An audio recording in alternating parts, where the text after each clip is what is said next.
Coming up on this episode of DL Weekly, ticket, park hopping, and PhotoPass changes, some restaurant shuffling in downtown Disney, a Magic Happens dining package. Disney 100 branding is everywhere, a whole list of closures. We talk to Skipper Freddy and more. DL Weekly starts now. Hello, everyone. Welcome aboard the DL Weekly podcast. Please lower your head and watch your step while boarding. If this is your first time listening, we hope you'll check out our website at DLWeekly.net. If you have more time to spend, becoming an official weekly tier at DLWeekly.net/support is an especially good value. Thanks for traveling with us today, and we hope you have a happy and memorable listen to this week's episode. Hello and welcome to this episode of DL Weekly for the week of January 11th, 2023. I'm Teresa Urban. How are we? Already 11 days into January. I know. And I'm Tag Bushman. We'd like to send a shout out and a thank you to all the current weekly tiers, including Melissa V, Stephen W, Chrissy A, and Jolie K for supporting the show. Without your support, DL Weekly would not be possible. Your support ensures that the podcast will continue and we can make it to the parks more often to bring you the latest news and information from the parks. If you would like to become an official weekly tier, head on over to DLWeekly.net/support to sign up. A quick program note, we will be sending out a survey to all of our supporters soon, so be on the lookout for that.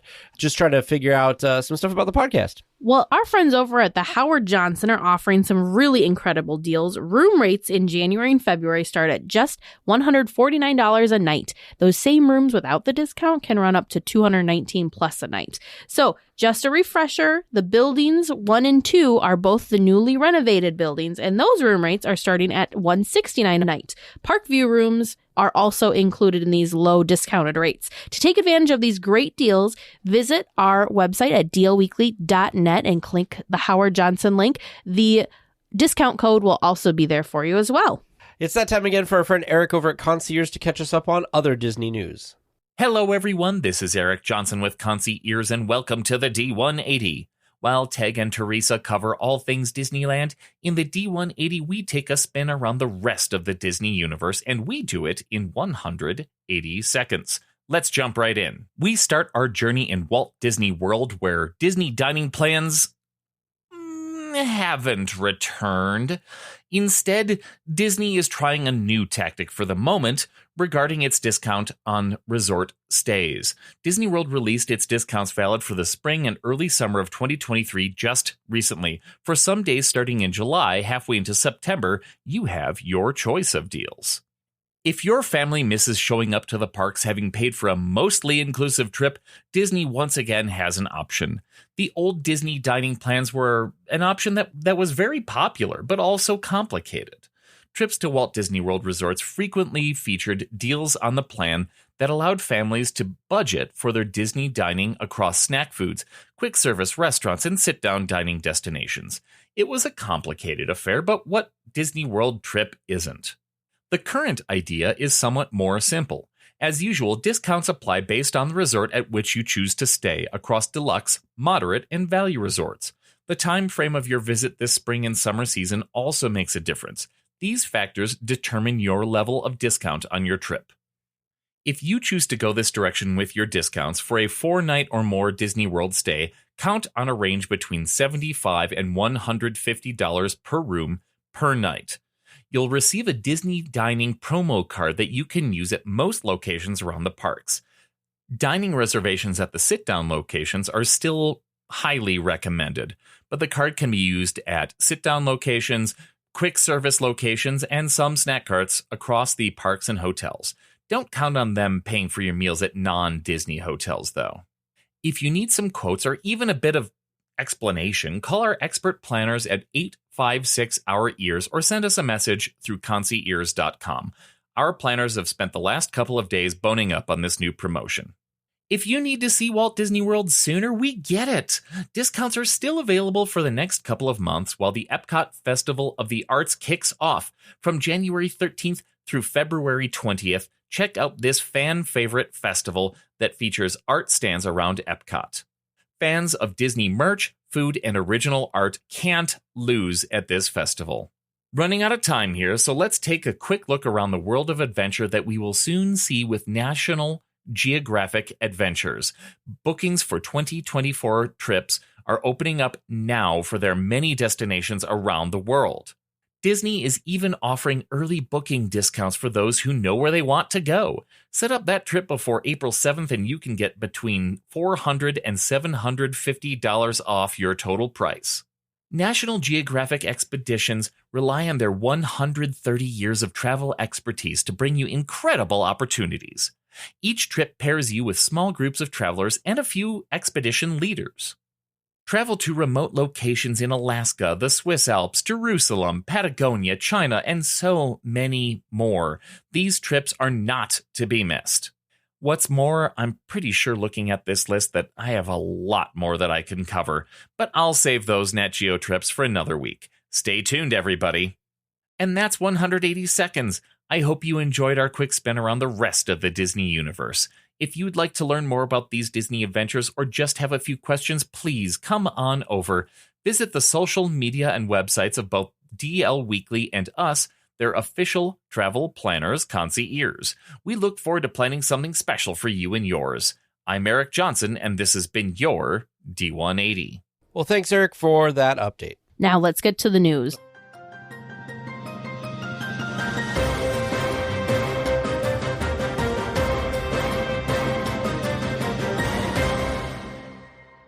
Well, there are a lot of changes coming to Disneyland tickets, park hopping, and more in the new year. Starting February 4th, guests with the ability to park hop will be able to switch parks starting at 11 a.m. instead of the current 1 p.m. time.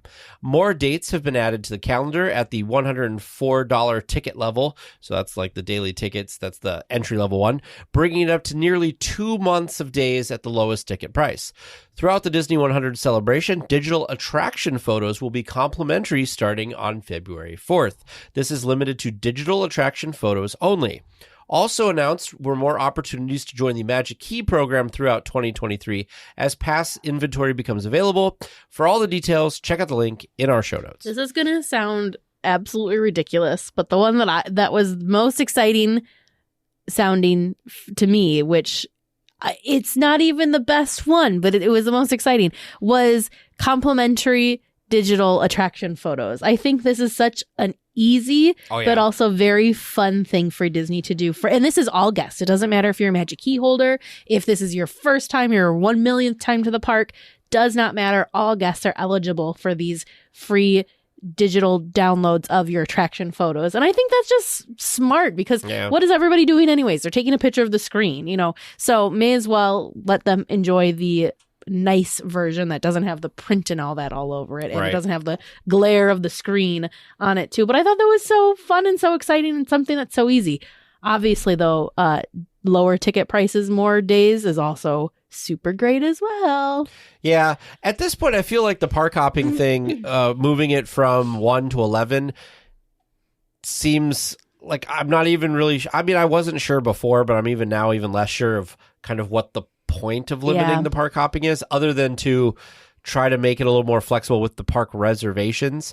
I did see after we wrote all of this and right before recording that in a interview or something like that, let me just double check what it was. So Josh D'Amaro gave an interview to the New York Times where he said that the new announced changes are a result of just listening to guests, which is good. That's good. Yeah. So, that's some of the positive stuff we were hoping for. I think 2 months worth of $104 ticket level is also great. And like you said, the PhotoPass stuff's pretty cool. A real low bar, but a great value to people. And I was going to say the exact same thing what you said, which is people are taking a picture of it with the phone, with their phone anyway. But I was actually surprised to see these changes. It wasn't something we had heard rumors of or anything. It just kind of dropped.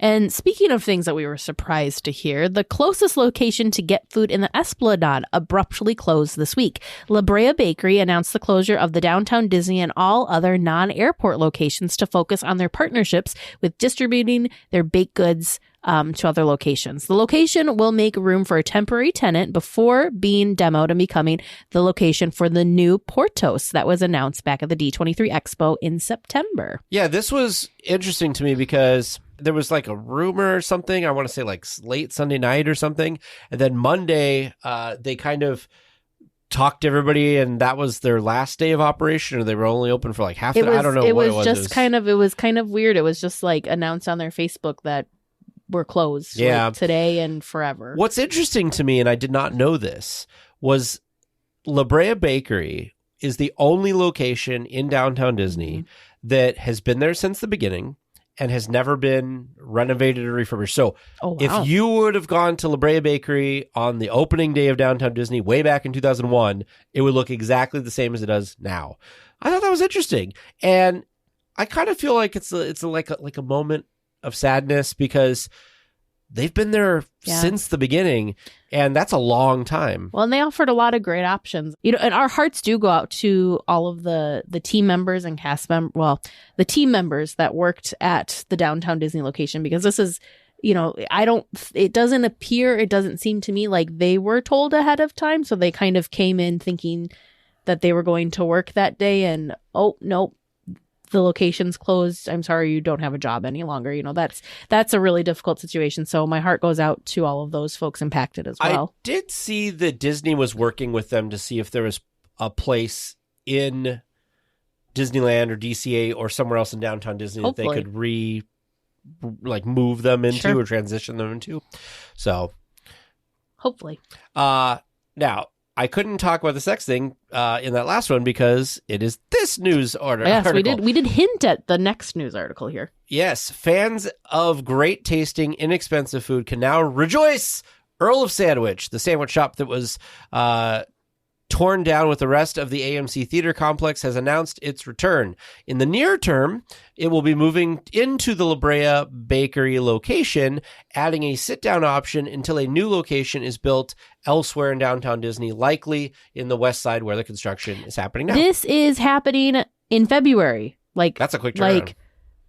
Earl of Sandwich is supposed to open sometime in February, which is, crazy quick turnaround. But not only, the cool thing about the La Brea location was, like you said, you have that sit-down option, but there's also like a quick service window. Mm-hmm. So you could grab your sandwich to go potentially much quicker and easier than at the previous location, because the previous location didn't matter if you were sitting there and eating or if you're taking it to go, it was the same line. Yeah. It was the same, the same queue for that. So I'm very interested to see how they utilize that, if they utilize that, if there's going to, is it going to be kind of like Jazz Kitchen where you've got the side thing where you can just walk up and get your beignets? Can you just walk up to the side and get a sandwich if you're taking it to go? Or, this, like you said, go inside and do the sit down option. So here's my sadness with this. Your sadness? What is sad about this? I'm so excited that Earl of Sandwich is coming back, first of all. So no sadness there. However, I wish this was the location they were staying in because it is the closest to the gates. Sure. And so it would be so convenient. And because Earl of Sandwich has always been at the other end. So if you wanted to get out of the park and get an inexpensive option for lunch, you had to go all the way through downtown Disney. And you're going to, when they move to their new location, they're going to go all the way through that. So the fact that they're just temporarily in the front, I mean, I'll take it for the temporary time they're in front. But I kind of wish they were staying close like that because I think I would eat there more, or I'd be more likely to eat there more often if it was so close to the front gates, because then you could just get something. What we had done in the past, because we grabbed it for lunch one day when I was there with my family, and we were in Disneyland, so we just hopped on the monorail, took the monorail over, hopped off, and then hopped on the monorail to get back into the park, which was a very, very nice, relaxing ride to and from, instead of, like you said, trekking all the way through downtown Disney. You might have convinced me with the promise of a monorail ride that would take me there. That could be really good. Not as easy of a thing with DCA, but the other problem, not really problem. The other thing that we face is there's just so many good food options now in the park that our lists are already overflowing of what we want to eat while we're in the park. And then we've got, of course, this. I want to try Portos because it sounds like Portos has, the baked goods, but they also have lunch and dinnery, maybe at least lunch, maybe not dinner, but more meal option type things too. And then of course we have, why am I blanking out? Blaze. Then we have Blaze, which is also not located on Disney property, but it's a neighbor, it's so delicious. I wish. So much good I food. used to really like Naples, but the last time we ate there, the price had skyrocketed. I wish that they didn't have pizza there, because I would love for Blaze to come to downtown Disney. That would be wonderful. But I don't know. You're right. There's too many good options. I'm glad it's coming back, though, for sure. Well, speaking of downtown Disney dining options, weekly tiers who like dining in the once highly themed Ralph Brennan's Jazz Kitchen will be sad with the changes that come when it reopens. Jazz Kitchen Coastal Grill and Patio will be the new name of the location. Guests who have experienced the new design have found it plain and mostly unthemed. But the refurbished location should return after a quote-unquote short time, according to Disney. Din Tai Fung was announced at the D23 Expo this year and has some new concept art. In the concept art, there is a round bar surrounded by tables for diners to eat at. The new location will be on the west end of downtown Disney, but no opening date or timeline has been announced. It looks so gorgeous. This inside concept art looks beautiful. Stark contrast to what they're doing to Jazz Kitchen. Yeah. Jazz Kitchen is getting like plain and like very like bland looking, but this new place looks so cool. During lunch today, I wanted to, while I was eating, I wanted to put like a video on to watch while I was eating, and I watched David's from Fresh Bake's part of his latest construction video where he was talking about it. He said that he showed Liz, his wife, a picture that one of their viewers sent in of the inside of the Jazz Kitchen now, and he said, "Where do you think this is?" And she goes, "Is it a retirement home?" Oh no! Because it does look plain. It's very just plain. Bland. There's like no theming. They've stripped all the character, and it really breaks my heart. But you're absolutely right. Din Tai Fung looks the exact opposite. Incredible. It looks beautiful. What does Din Tai Fung have again? Is it just kind of like Asian food? I don't remember what, because it's not like a Disney specific. Oh, Liberty said dumplings and noodles. Yeah, I was gonna say it's not Disney specific. I remember that. Oh, they have bao. Well, I'm excited to try that and figure out what's going on. You know what else disappeared that we didn't talk about for a while? I'm looking at their menu online right now. This was a mistake. What was that food truck that showed up for a little while and then Sweet left? and sour pork baby back ribs. Teresa. I don't remember what the food But do you truck remember it was called. like that Asian food truck and it was there for like a month or something? I don't remember. Oh gosh, they have dessert bao. Anyway, let's move on. When Magic Happens returns, there will be a dining package available to guests at the Plaza Inn. Each dining package will include an adult or child meal, plus a voucher for reserved viewing access to the second performance of Magic Happens each day. The package is available every night, except for Disney After Dark event nights of April 9th, May 13th, 14th, 29th, June 18th, July 4th, and July 8th. These dates will be in our show notes. The adult meal is $45 per adult, with the child meal priced at $25 per child.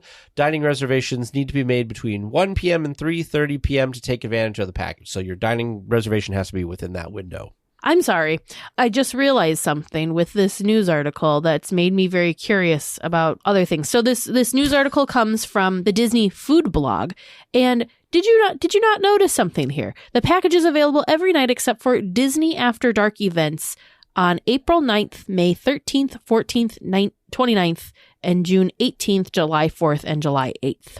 Well, that is not pulled directly from their website. They have a screenshot. Yes, we don't know what those Disney After Dark events are yet on those days. That is true. That has not been announced. Well, there you go. Sorry. I was very stuck on that. I was like, wait a minute. Hold up here. I like completely, when we were going through news today, I completely glazed over that fact because I was so excited about the dining package. But now when you're reading it, I was like, hang on a minute here.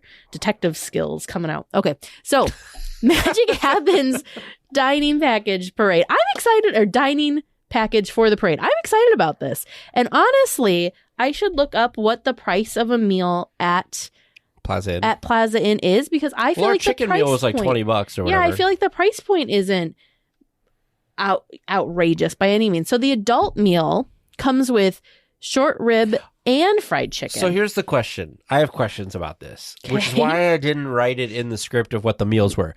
So it says short rib and fried chicken with pesto, mashed potatoes, and seasonal vegetables, as well as a dessert. Is that all together? Yeah. Or is it you can pick short ribs or chicken and like pesto? I read from Disney. I read an and. Your meal option is the adult meal or the child meal. And the adult meal includes short ribs and fried chicken along with the pesto, mashed potatoes, and seasonal vegetables. Sounds delicious to me. And honestly, it doesn't, like, price point wise, it's not terrible.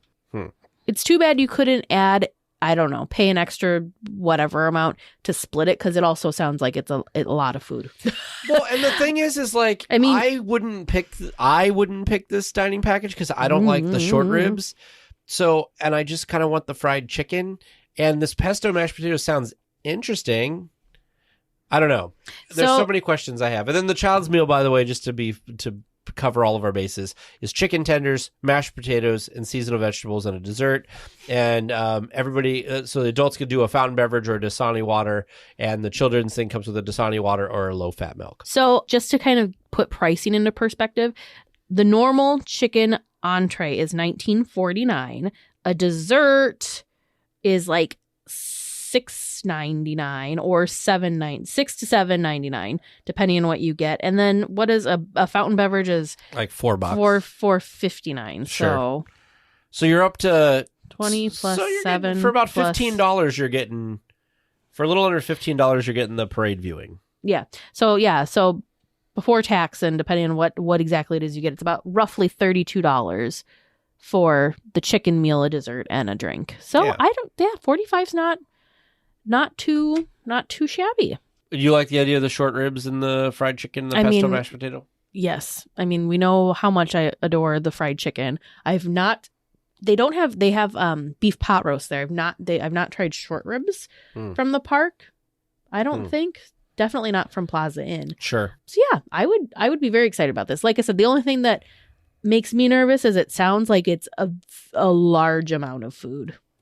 Because you think a lot of things are large. I know, but each time I go to the parks, I like take a piece of chicken from someone that got a meal and have a side salad, and like the chicken breast and the side salad is plenty for me. Sure. So this sounds like tons. Sure. For me. But yeah, I'm excited to see it returning though. Well, the Disney 100 celebration doesn't kick off officially until January 27th, but you wouldn't know it from all of the stuff that's already in and around the parks. New Disney 100 plates, cups, and popcorn buckets have arrived at the resort.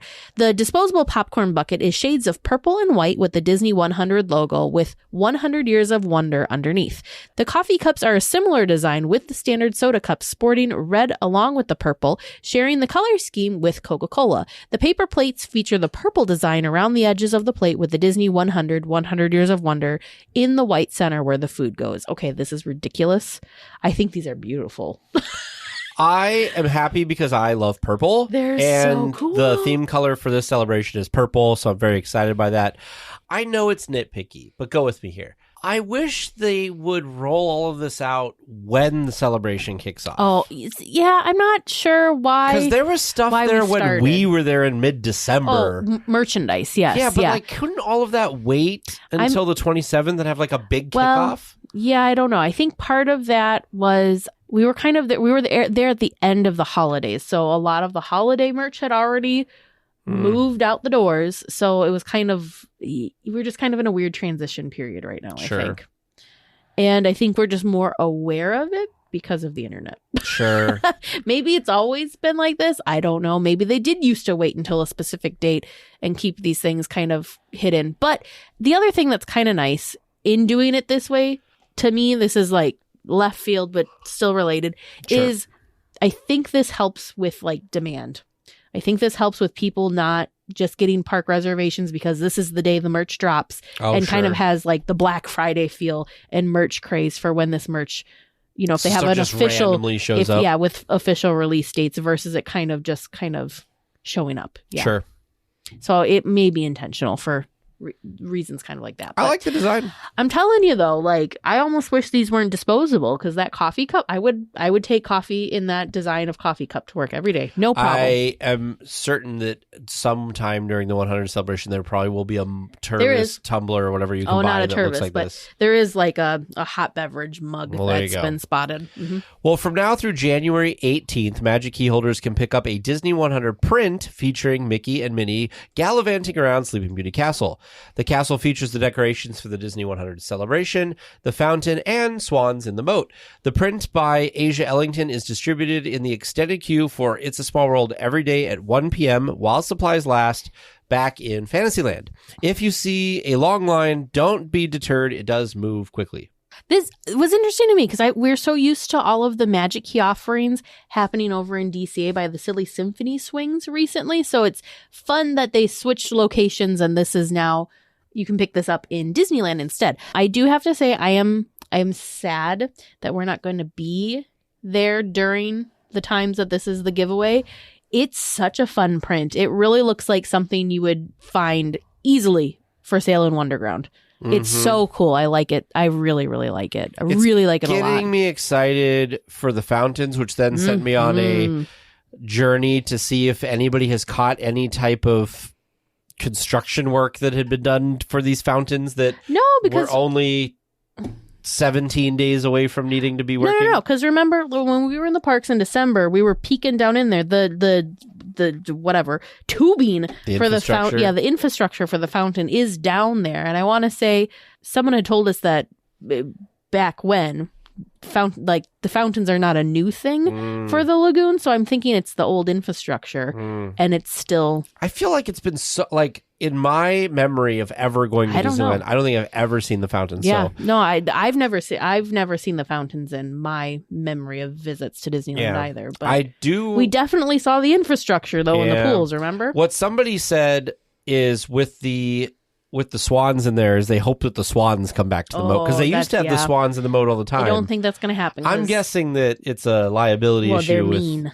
Well, I mean, they don't have to be mean. No. The swans are mean. Like, well, what do you mean they don't have to be mean? Who did you are think you I going? meant? I don't know. Are you going to go have a strong talking to those swans and tell them to be nicer to people? if they can do like a zoo and they can put invisible barriers that I they see won't. What you're saying. I see what you're saying.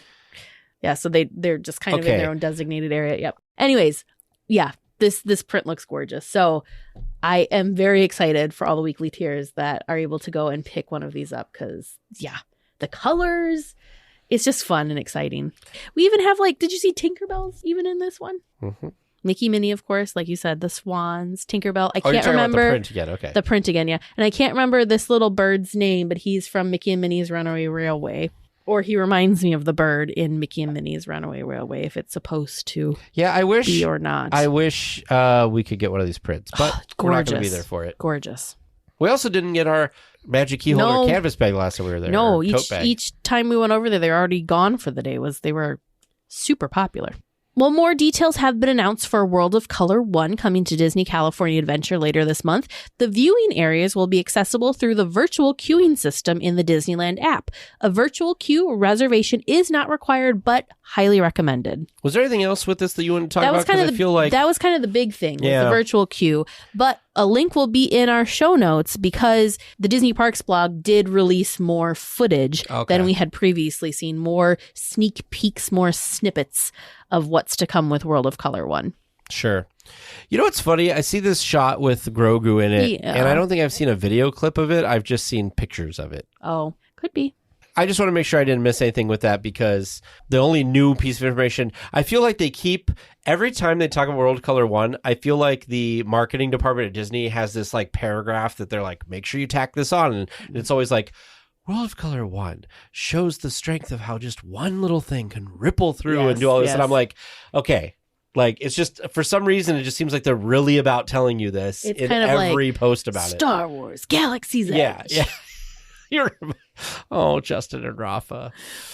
We need the new ambassadors to make some ridiculous. Maybe they will with Mickey and Minnie's Runaway Railway. They can have some cool tagline as well. Yeah.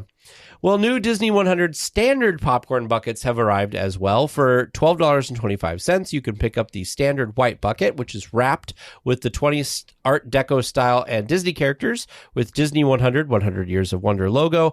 Disneyland is represented by Sleeping Beauty Castle on one side, and Carthay Circle Theater represents Disney California Adventure on the other. I know we talked about these popcorn buckets, specifically the Magic Key holder popcorn buckets. So I know we went on and on about the popcorn buckets. I will say this, that Magic Key holder popcorn bucket, the artwork on this needs to be a print. That's what I was just going to say. That needs to be gorgeous. It is so, I love, again, the color. I love the style. It's so fun. And the regular one is fun too. Of course, purple. We love purple. But it's still that fun, like Tag mentioned already, that Art Deco style. The whole gang's there with their fancy new outfits for the celebration. Mm-hmm. It's super fun, but man, the artwork on that other popcorn bucket. I'm not a fan of the animated Walt Disney. That's probably my least favorite part. But look, it's got Pluto's Corner. He's standing at Pluto's Corner with Mickey. No, the rest of it, 100% would buy it. Would get the a bench. print. Look at that. The bench is in. I mean, there's so many little nods. Hitchhiking ghosts and. It's so good. Yeah, it's a really great print. It's a great bucket. I wish they'll probably have a print or something like this. Maybe. Somewhere. I feel like they need to have that. Maybe. So we'll see. Well, what would a Disney celebration be without some food and beverage items? This was crazy. So there isn't, just to kind of let everyone know, as we record today, Tuesday the 10th, there is not an official foodie guide from Disney that has been released. However, if you go on the app and look at the different menus, or a very easy place to go is we've got linked in the show notes is the Orange County Register. There's a list. These items are already showing up, even though they haven't announced them with a foodie guide yet, which I'm a little confused by because they're really good about foodie guides. So I'm surprised we haven't gotten that yet. So what are some of the things that are standing out to you, Tag? I don't know. So when I was writing this story, I'll be honest with you, for some reason, a lot of places were talking about this lemon tea cake. Mm-hmm. And for some reason, that's the only thing I saw. And I got frustrated with it. And I didn't look at the whole list. There's a lot of lemon going on. But I did see the pineapple shrimp skewer at Bengal Barbecue. And I would totally try that. And a chocolate red velvet parfait at Galactic Grill also sounds amazing. Well, and Galactic Grill has a blackberry cucumber limeade. You're a drink. Mm-hmm. You're the drink person. Hey, how was that iced tea, that Thai iced tea you tried? That was really good, but you are the drink person in general. Sweetened iced tea with vanilla whipped cream over at the Jolly Holiday. I'm curious about this lemon tea cake as well, because it's at multiple locations. Looks like we've got a Mickey Mouse shaped blueberry scone over at the Jolly Holiday as well. Did they not have this before? It might just be themed to Disney 100, the gray stuff, because I feel like they use the gray stuff. They have a holiday or like a whatever celebration version of the gray stuff. This just sounds like a lot. A barbecue picnic dog at the refreshment corner. It's pulled pork topped foot-long hot dog, Coca-Cola barbecue sauce and coleslaw with a mandarin orange or a small bag of chips. That sounds just like a lot of food. What do you think of the blueberry maple bacon funnel cake fries that are going to be found over at Award Wieners? I'd try Sugar and bacon coated funnel fries drizzled with maple syrup and topped with whipped topping, bacon, and blueberry compote.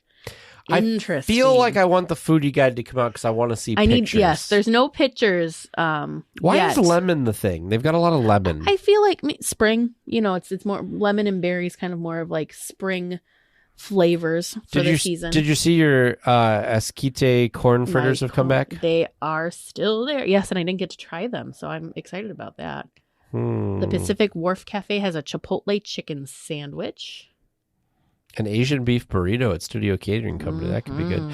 Yeah, so there's some good stuff on here. Lemon tea. What was that? You know me and my drinks. Sweet lemonade tea with honey and a lemon wedge. Blue raspberry lemonade. Ooh. Which is blend of blue raspberry, lemonade, limeade, and blue cotton candy syrup with swimming gummy fish that can be found over at Smoke Jumpers.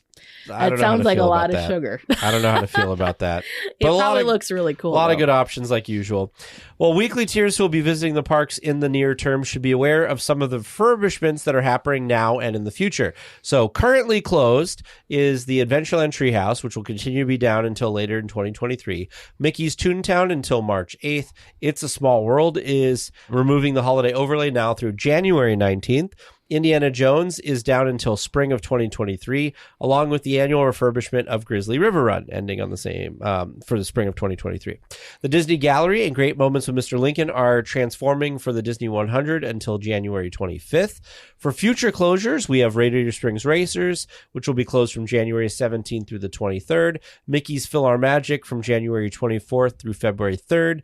The Haunted Mansion will be removing its holiday overlay from January 30th through February 9th. And the Inside Out Emotional Whirlwind is also down January 30th through February 9th. If I said that too quick, if there's too many things, check out the link in our show notes for the complete list.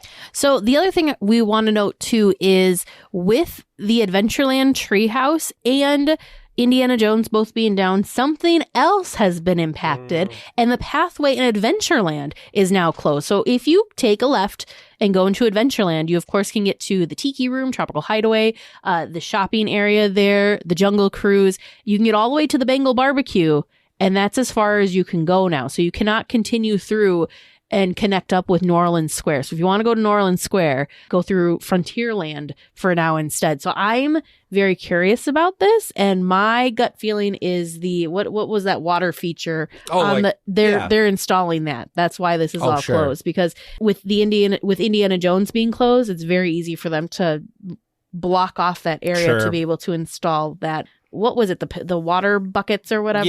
It's like the water feature that they have. That was on the original Treehouse, I think, is what's coming back and why it's made such a kind of weird construction wall land. I did see somebody commenting that they feel bad for the cast members. They're going to have to tell thousands and thousands of people, you can't go this way if you're trying to get to New Orleans Square or Frontierland. You got to go the other way. I hope. I haven't checked the app today, but I hope they almost like update the app. You know how they've made like Toontown disappear and like Bugs Land disappeared and things. I hope that someone goes in and edits the map so that at least the app is not showing that there's a pathway there to maybe help with some of that. Do you know what's kind of scary about this? If you take that part out, there is two technically, but direct pathway. There's just that one section by River Bell to get you over to that side, because otherwise you have to go all the way through Galaxy's Edge and come back. And I don't think people think about going through Galaxy's Edge to come back to Critter Country. Right. They think go that way. So, and then on those nights that have Fantasmic performing, that is going to be a nightmare. I was going to say, just think about the congestion that you get in front of River Bell normally. Yeah. You know, so, and it's going to be that much worse. Well, it's going to be that much worse because there's, that's the main way now. But anyways, we just wanted to let everyone be aware of what all of the different closures are. There's a lot of different ones happening. And to let you know that Adventureland is a dead end right now. So there's that. Well, speaking of Adventureland, Patrick Begora, known as the Little Man of Disneyland, is returning in an all-new story and Little Golden Book. In this new adventure, Mickey and friends help Patrick find his lost hat in Disneyland. Another Little Golden Book is Santa Shops at Disneyland, which follows Santa, his reindeer, and some elves' yearly Christmas Eve visit to Disneyland. And coming in May is a Pirates of the Caribbean Little Golden Book. And to fill out your collection, there is also a Disney Parks Little Golden Book library, which includes It's a Small World, Haunted Mansion, Jungle Cruise, The Orange Bird, and Space Mountain. You know, when I was a kid, we had Little Golden Books. Like, I feel like everybody had Little Golden Books. So it's interesting to me that all of a sudden it's kind of having this like resurgence, at least. I think it's fun. It is fun. I like that they're having another Little Man of Disneyland story. It does look really cute. The artwork looks really good. Same thing with the artwork for the Santa Shops at Disneyland, which looks like fun. The storyline there seems to be like, on Christmas Eve, Santa's reindeer and elves like stop at Disneyland and they ride the Matterhorn and stuff like that, which is really kind of fun. So it just looks so cute. And the thing that's fun is the original book. Correct me if I'm wrong, but I think the original book is basically Patrick and Patrick and Goofy and Mickey and Pluto are like, or maybe it's Donald. But Patrick is talking with the characters. Yeah. And like he says, yep, it's okay, you can build your park here. And so that's kind of like the start of Disneyland. Oh. So it's fun to me that this is like the follow-up now that Patrick's been living in Disneyland with all of these different guests visiting and how, what that's like instead. Yeah. He lost his hat. They're trying to help him find his hat. The concept art that was shared in the article, of course, that's linked in our show notes. It's so fun and it's so cute. It's so like bright and vibrant. I love that this specific image that I'm looking at right now is Patrick standing at his front door in Disneyland, in Adventureland. And how you're looking at it as if you're like in Patrick's doorway and you're looking out into Adventureland, whereas we experience it as we're standing in Adventureland looking down into Patrick's like front door home area. So I think the perspective on this is really fun. I like this one piece of artwork too where he's standing on Main Street and it's like, it must be park opening, like rope drop. And there's this just like silhouetted group of guests very excited coming towards him. By the way, did you see there's a hidden Mickey in this photo here? Yeah. So that should be really So cool. fun. I feel like I want to try to. I wonder if these would be available locally, like at the local bookstore or something. They might, Because yeah. I'd like to go look They at might. it. DL Weekly announces the boarding of the Trivia Express, non-stop star speeder service to the moon of Endor. All passengers, please prepare for immediate boarding. Welcome to Trivia Land. How are we feeling tonight? It's my first time of 2023. I'm excited. Are It you is. excited? Well, I'm excited if you're going to go easy on us. I saw when I I've not walked been in doing well. today that Vern was looking at attraction videos for stuff, and I'm like, Mhm. oh no. I had strict instructions. but I wasn't we're not gonna allowed do that to one tonight, though. walk behind walk behind him at all while he was. I was double checking an answer of a question, and I wasn't able to find that answer, so we're not doing that question. Got it. So take what you saw is not what you're going to get. Sorry. No, and that's fine. I'm just saying, like, I still have no idea because there could have been a billion things Oh, from that one. so I'm many. sure. Oh, very different true. things. Yeah, I mean, just because you saw me watching a video, you don't know what I was looking for. So, Yes. but no, I'm excited. We got some great listener submitted questions, and I think we're off to a great start of the year. So let's get to it, huh? Sure. All right. Our first listener submitted question coming from me for 2023 from listener Kate A. In Luigi's Rollickin' Roadsters, there are 10 male and 10 female roadsters that all have their own unique looks, except for the twins who are identical apart from their eye color. What do all the male cars have that differentiates them from the female cars? Do they all have? I'm going to say like a chrome bumper or something like that, like because it'd be like a mustache. Or Yeah, I was something, gonna say I right? think they have a mustache. I'm trying to remember, and I should know this because we Sat there last forever. trip had to wait for it to be reset because one of these cars had Like froze up had a or like something. hissy fit or whatever. It was like not wanting to play along with cousins. They had to open up the back and reboot it. They did, And then they had to did. resync reset the whole thing. And it was a male car because I remember looking at it and thinking, oh, we don't want to get in that car. That car just threw a temper tantrum. We Did want we end up nothing to. getting in We that ended car? up getting in that car. Yes, that was the last car that was available, and that car did have a mustache. So I'm also going to go with mustache. You think mustache, huh? Yeah. Mustache, final answer? Yeah. Alrighty. Your second question, submitted by listener Kavei S. The primary Paint the Night Parade song was featured in which Disney movie? Wreck-It Ralph. Yes, Wreck-It Ralph. I was like, I know And, this one for once. and I'm proud of you. That was a Disney movie question. And I just used that same song for our last. I just put a reel on Instagram of trip highlights, and I used that song because it's so fun.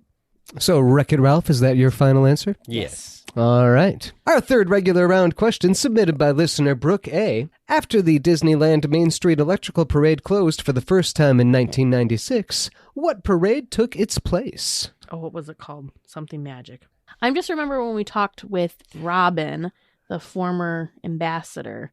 She talked about how she was the ambassador when Light Magic Yeah. came up, and it was like a whole like ooh, it's a follow up to the Main Street Electrical Yeah, Parade. the electrical parade ended in 96, and they started Light Magic in 97. Yes, Light Magic Parade, is that your final answer? Yes. yes. All right. And your fourth and final regular round question, submitted by listener Todd B. When Avengers Campus opened, they told the story that the land used to be an old Stark Industries compound that was converted to meet the needs of the Avengers.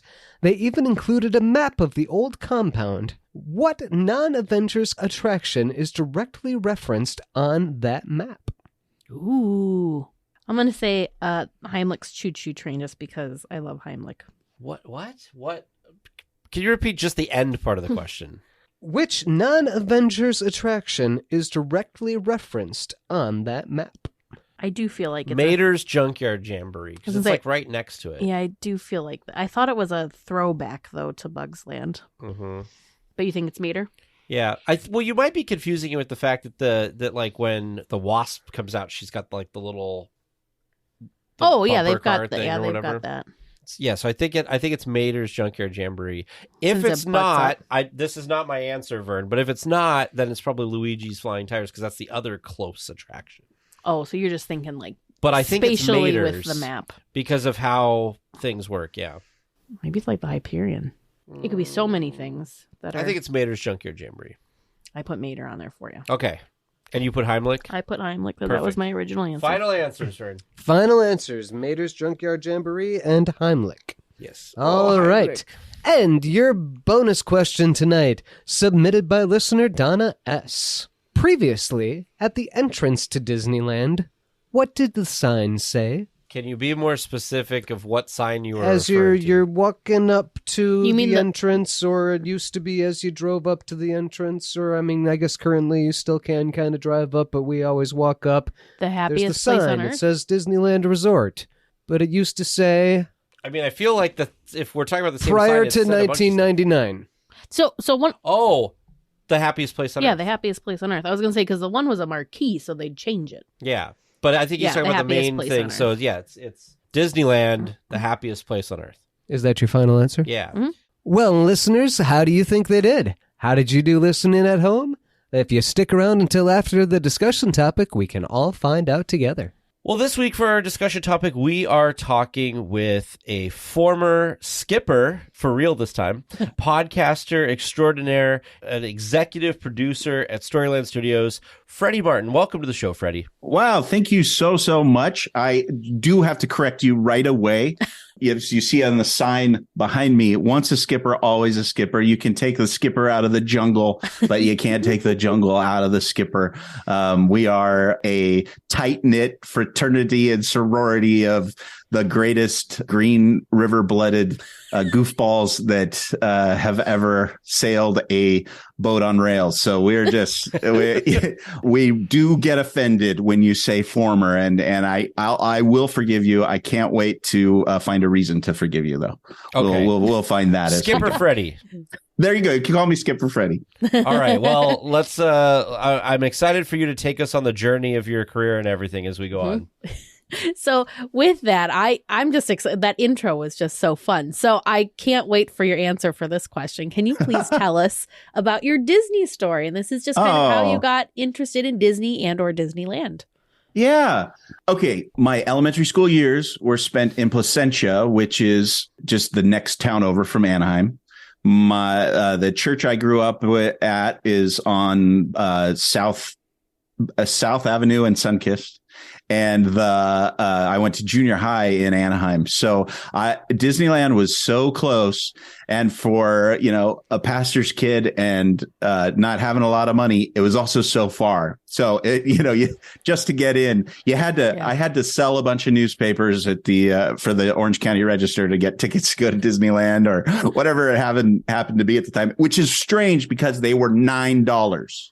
Right? Wow. Did people not have $9 to scrape together so a kid could just run over to Disneyland for the afternoon? No. It was a little bit different in the 70s.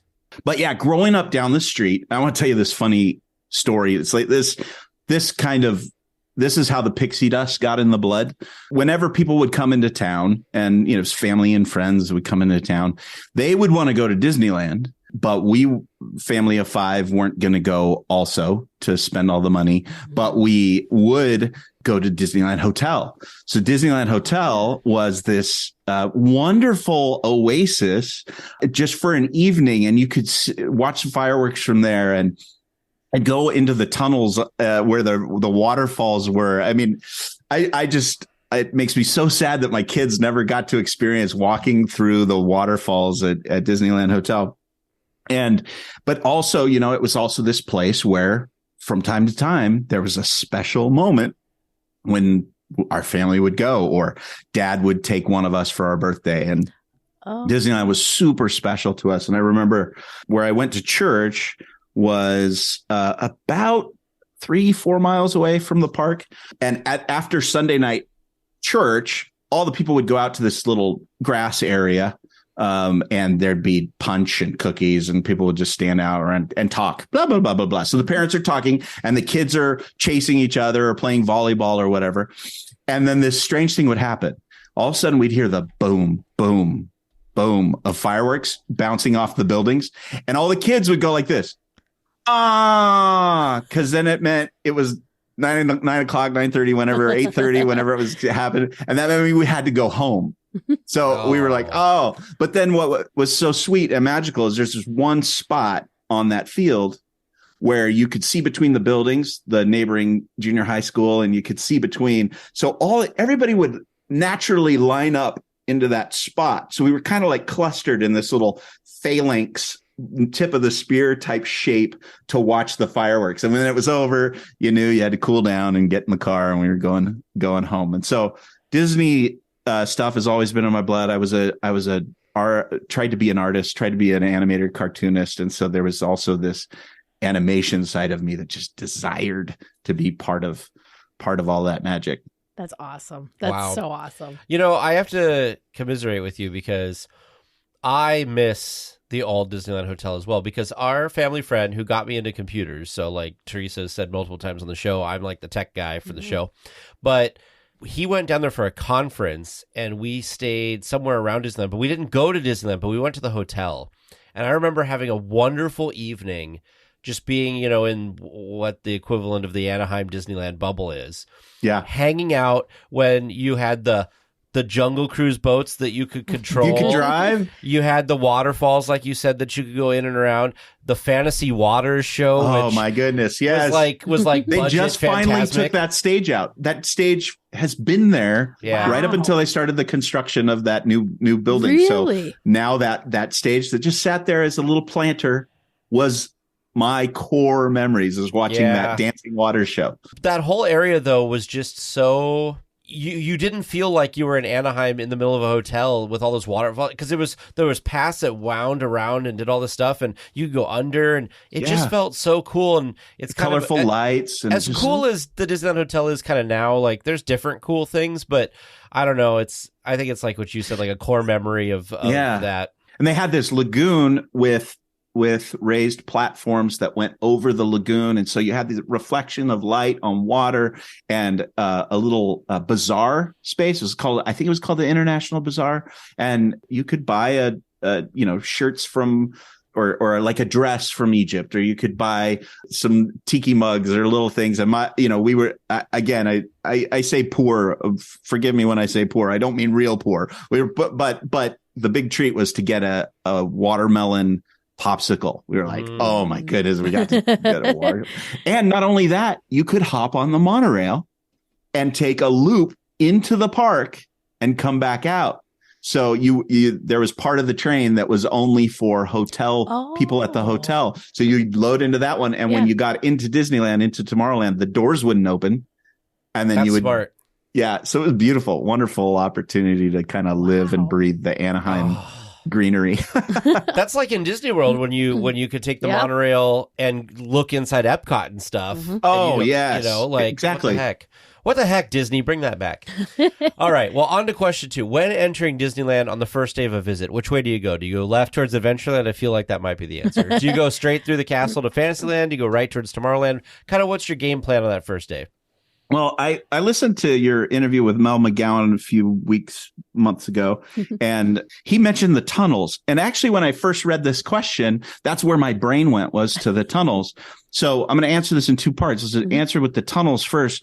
I always went left, and I'm not sure why, because human beings tend to go right. Especially, I should say human beings who drive on the right side of the road.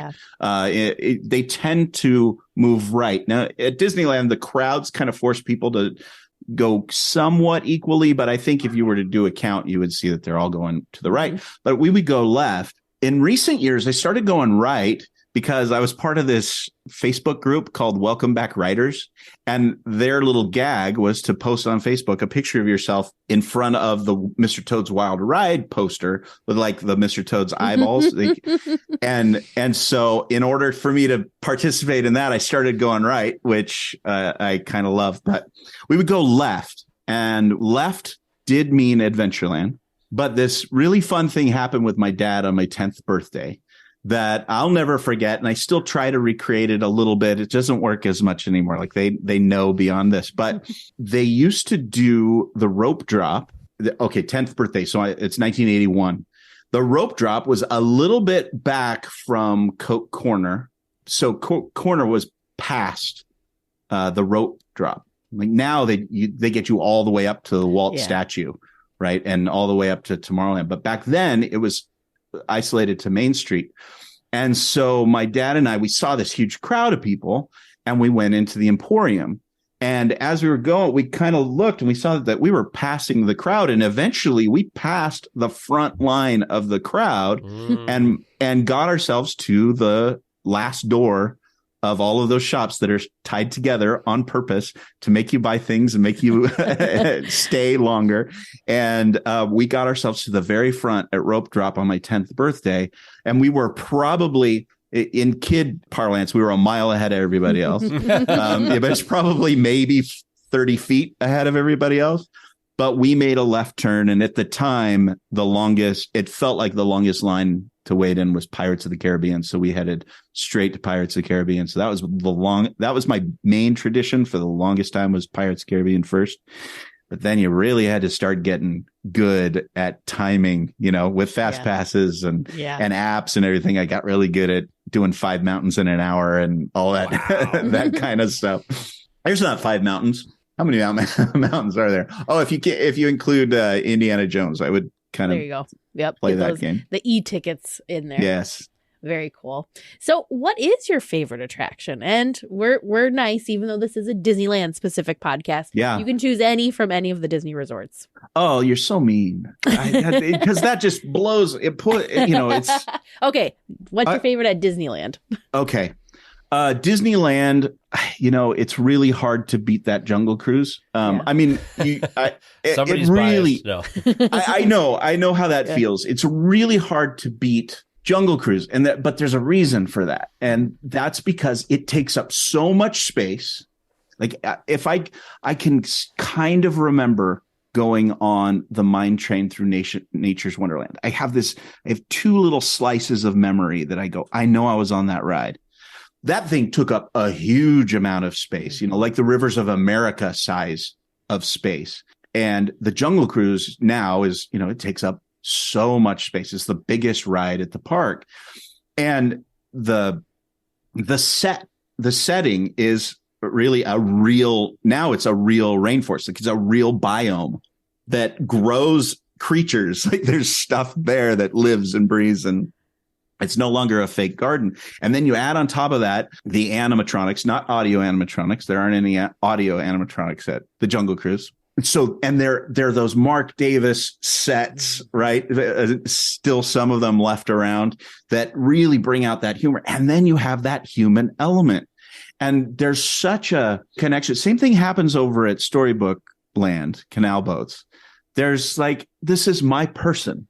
This is my person for this journey. And my person cares about me enough to make me feel welcome and make me feel fun and to pick on me. And my person wants to make this a really good time for me. My person's willing to fire a gun to protect me, right? There's so much stuff there. So for those reasons, the Jungle Cruise is it's really high up there for me.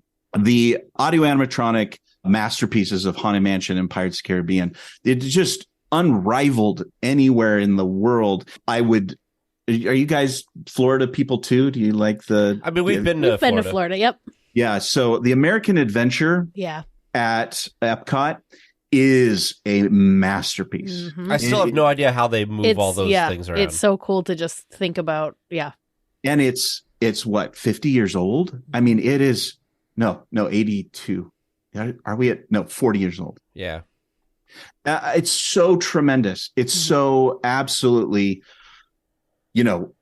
all of the craft that goes into Imagineering is happening on that stage in such a way that just absolutely blows your mind. But I'll tell you, my very favorite attraction, and I'll get emotional talking about this, is Sad Eye Joe at Knott's Berry Farm. So in case people aren't familiar, a lot of people miss Sad Eye Joe at Knott's Berry Farm. They don't know what it is. They've never seen it. They walk by it. They might peek in. I've seen it, but I don't know the story either. So this will be good. Mm-hmm. So Sad Eye Joe is the most low-tech possible show anywhere in the world. It is ridiculously lame and small and useless.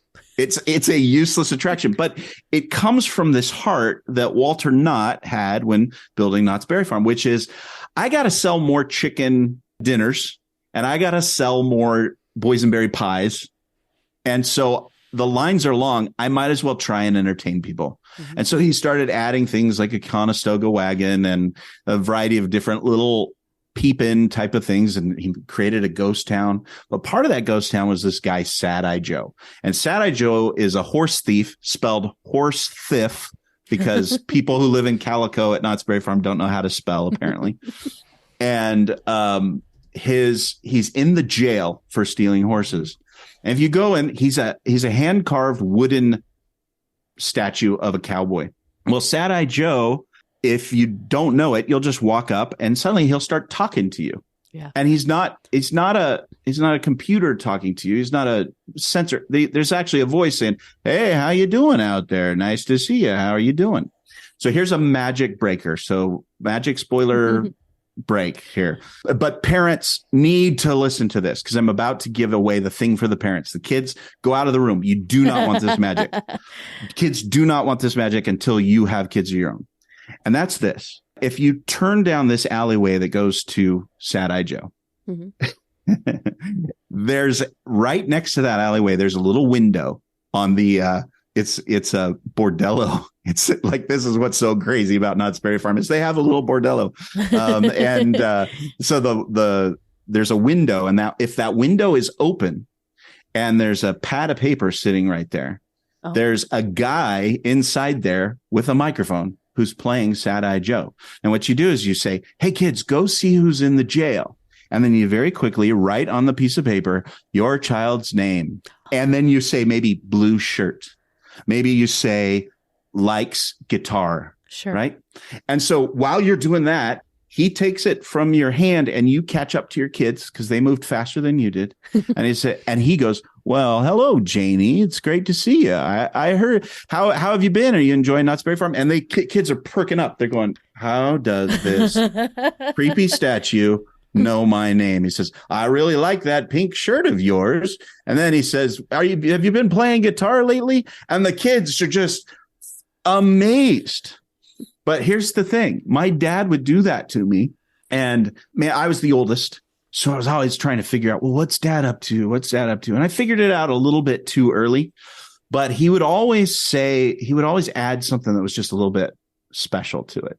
So I'm sorry, I'm going a little far off of the Disneyland thing, but this totally is why this is why this is the greatest attraction. And I challenge any theme park to recreate what I was able to recreate in this situation. Now, there's amazing stories. I'll grant this. When you see a Disney character signing to a kid who's deaf, or you see them calmly talking to a kid with sensory issues, and the kid it doesn't appear to be in the conversation, but you can tell immediately when they those are the kind of moments. So this is that kind of moment that you can recreate at this space. So I started when I had kids and when I had nieces and nephews, I started prepping myself before I got to Knott's Berry Farm. I wrote a paragraph or bullet points about each one of my nieces and nephews or my kids. This is Daniel. He likes to play guitar. He just picked up Minecraft. He loves Minecraft.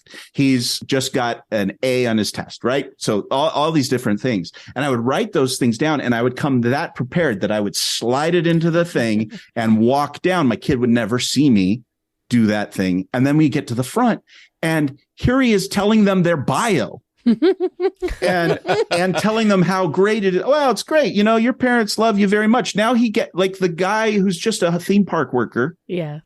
Is suddenly engaged in the story and starts to really go for it. And I've had a couple times that the Sad-Eye Joe goes, the guy in the windows, I can't do all of that. And you go, no, just try. If you can, whatever you can do. And then before long, they really get into it. I'm getting to my point here. After my dad died in 2019, my mom and my brother and his family, we all went to Knott's Berry Farm. And I did my thing. I prepped it. I knew all the things about the nieces and nephews. I knew all the things about everybody. And we were creating a line behind us because there's all these people waiting to see what is so interesting here. And when it came to my mom, I had written information about my dad. And Sad Eye Joe said to my mom, Becky, it's so good to see you here at Knott's Farm. We know that Fred would have loved to be here with you. Like, this is the first, sorry, I'm breaking up. This is the first year that he's been gone. And Sad Eye Joe, who my dad had seen when he was a kid in the 50s, his dad pulled this same thing. Sad Eye Joe is saying, we miss him. He means so much to us. We know how much he means to you. And our whole family's bawling, right? And I challenge theme park people around the world, look for the opportunity to meet people in their greatest joys, greatest pains, like find that spot, because we're at a place in theme parks where we've done everything. I mean, where there's subtle differences, but can you do something that transforms people in their minds and their hearts and gets them to go join the Foreign Legion, go do something great in the world, go fund a water well in Africa. Like how can you transform people from just having fun into doing something amazing? And I think that's there. I think that's why that one's my favorite. And I apologize for going so long. No, that was a great not story. at all. I didn't know any of that about Sad Eye Joe. Yeah. That's really incredible. And the thing, you make a great point. And same thing even with the Jungle Cruise. There's something about these things that, they're not the most technologically advanced thing, but you're right. It's the human connection. Even though Sad Eye Joe's not, he's just his kind of funny little statue self, but it's that human connection. Same thing with the Jungle Cruise skippers is you have this experience, this shared experience with the skipper, and they make it or they break it. And we've been really fortunate to have some amazing skippers. Oh, yeah. And every time I go to the park, I may have only been on their boat once, but I remember them, so it's very cool. Yeah, now, it's very cool. I will say, I think that the thing that I like most about the Jungle Cruise is that it reminds me in a way, it's got that same thing that the Aladdin and Musical Spectacular had, which is it's the same thing, but it's different every time. Yeah. So, like Aladdin, you'd go because the genie was going to be amazing, and the genie was going to give you different jokes and different, it was never the same show twice. Mm-hmm. Even if you went and saw it in the same week or whatever, totally different.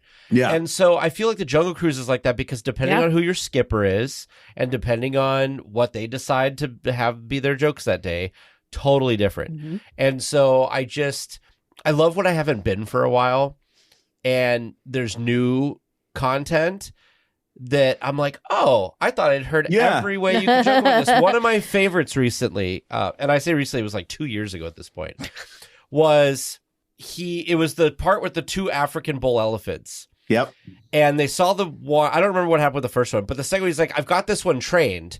And they had the timing down that when they said stuff, it would make the noise or shake its ear or whatever. And I was like, that's brilliant. Yeah, it is. I loved writing that joke. I loved doing at night, or similar to that joke. I love doing it at night. And I would say, we've only got one of these African bull elephants here in the jungle. It's amazing. When at night you have a spotlight.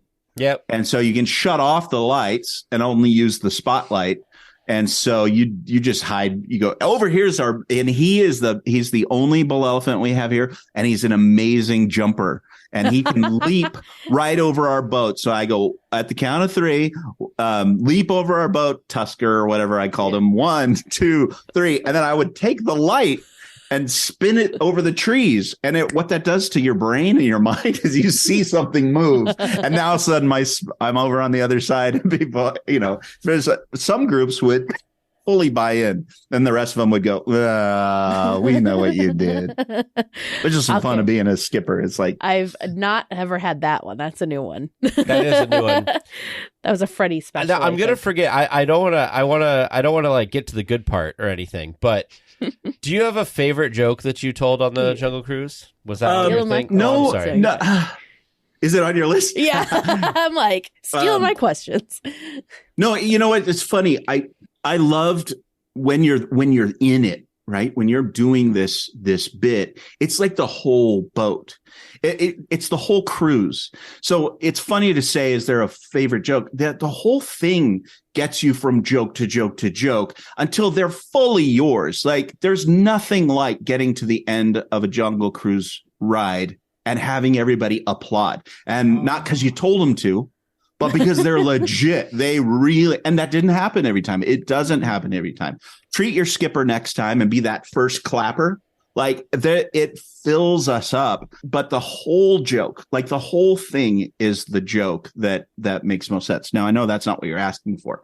But that's a good way to think of it. No, that makes sense. Yeah. Yeah. But by the end, when you're saying to somebody at the Python, and you're at the Python and you say, this is a Python, and they measure 3.14. Like, see, I don't remember pi anymore. They right, and they catch what you're saying, yeah, and they're done because it's been funny all along. That's where the fun comes in. But you got to go back. I worked there in 1989 and 90, right? So one of the things about the jungle is there's this constant tightening of the rules about what you're allowed to do and a constant loosening of the rules. I mean, that is natural in any business. If you tighten up, or like think about your apartment landlord, right? They tighten up the rules and you hate the landlord, and then they loosen it up because they want to have a nice place to live. And then everything goes to crap. And then people are leaving their trash bags outside their apartments. Then they tighten the rules. Same thing would happen in the jungle. You were able to say these jokes and you would get away with just being your own self. A lot of us, fancied ourselves potential stand-up comedians. Like our weekends would be going to stand-up shows. Could we do stand-up too? And so you'd try out material, and then they started hiding executives in your boat, or even showing up out in the jungle. Like you'd see, wait a minute, was that a person there behind the giraffes? But so there was a time I was trying to be topical. And so there was this set of jokes for the baboons. The baboons used to be at the African Veldt. Now they're just before the Lost Safari Camp. And we would say, oh, look, all the animals have come down to the river. Over here, we have look at the baboons. All the baboons are here. We'd say, remember, this is the 80s and 90s. Say, Pat Baboon, Debbie Baboon, Daniel Baboon. Oh, and there's their little hairdresser, Vidal Baboon. If you don't look good, we don't look good. It's like, what in the world? We were like doing at one point I made up the world's worst joke and it did not fly. I tried it maybe 3 cruises and I gave up on it, but I was trying to be super topical. Zsa Zsa Gabor was a celebrity, and she got stopped by Beverly Hills police, and she slapped the cop. Yeah. He slapped the cop, and she went to jail. And so that week I was trying to be, I suppose, like the genie was on those shows. I was trying to be topical, and I said, oh, look, those zebras there are dressed just like Zsa Zsa Gabor is this week. And it would just fall flat every time. But I thought I was so stinking funny. Because it's like a prison outfit. Yeah, it's prison outfit. Yeah. For those of you who are listening who didn't get the joke, it's a stretch. You have go back and watch Oh Brother, Where Art Thou? And then you'll get my joke about striped prison garb. There you go. Well, since we're already starting in on it, we're going to... No, that's fine. We're going to backpedal a little bit. Okay. So we learned about how you grew up loving the parks. So how did you become a skipper? What was that process? Was that something you always wanted to do? Did you always want to work at the happiest place on earth? Or did it just kind of... How did that happen?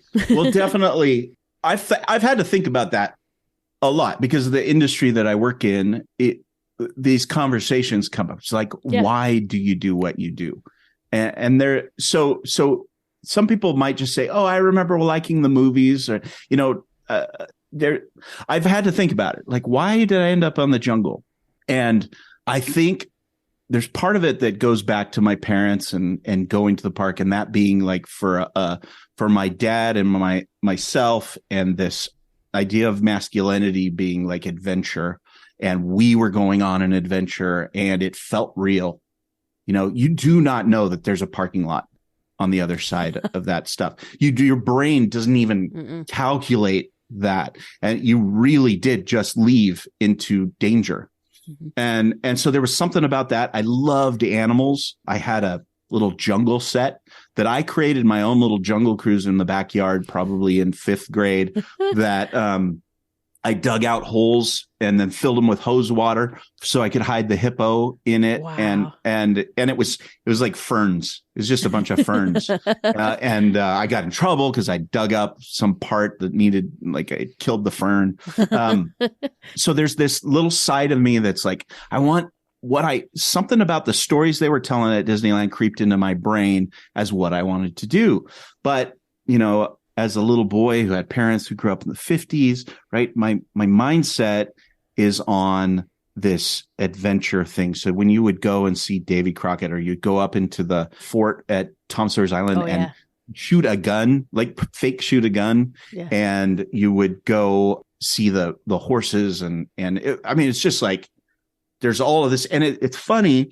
It's hard for me to remember Fantasyland clearly before it got changed over in 1983. And I think that's because I remember Alice in Wonderland quite a bit, but I think that's because I was the oldest. So my choices won over my little sister.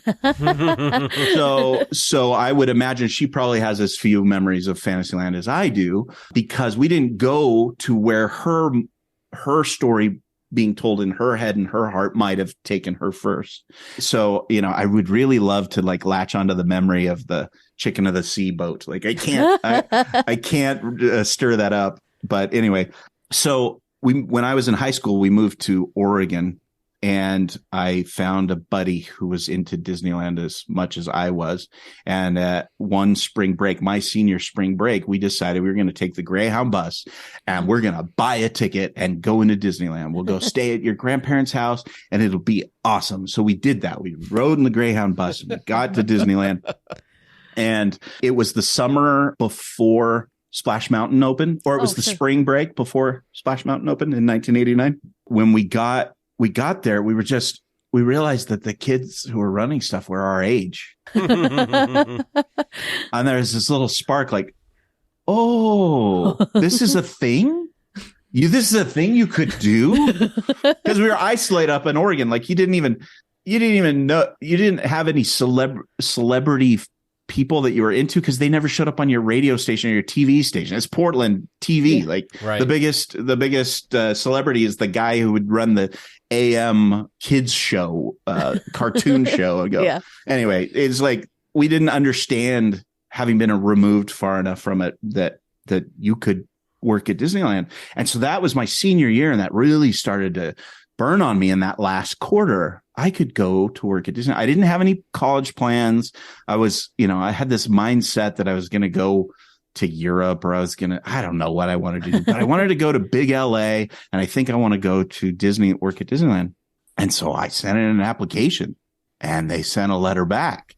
And then I went down and interviewed, and you should have seen this is before I've graduated. I'm wearing my graduation suit in June weather or May weather. And I walk in and I did the interview. I mean, it was the most amazing thing to me. And the thing that I did, they went around the room. I think they interviewed us in groups of 3, and they said, well, if you could work here, what would you like to do? And people are going, I don't know. I remember this one guy go, I don't know. I'll just do whatever you want me to do. Like that kind of attitude. And they're like two people answered. And then they turned to me and I went, I want to be on the Jungle Cruise and tell jokes and shoot the hippos. And I think I'd be really good at that. And I got the letter back and said, we'd like to start you in Adventureland, Frontierland, which was the department at the time. And I couldn't believe it. I showed up the day I graduated high school. My station wagon was packed already. And my memory of it is that I left the graduation ceremony and got on the road because I needed to start 2 days from now. My mom remembers it different. She thinks she watched me drive off from our driveway at home. I'll defer to her. But literally, I didn't even hate my parents. Like people, you hear about people, I'm graduating. It's the second I graduate, I'm out here. I wasn't angry with them. I just had to get out. I needed to get to Disneyland. And so that's what happened in my first shift was parade route. That was one of the things that they tended to have you do, but until they scheduled that's what I did. I, waved people along with the Main Street Electrical Parade and the Disney Afternoon Parade like waving the little baton.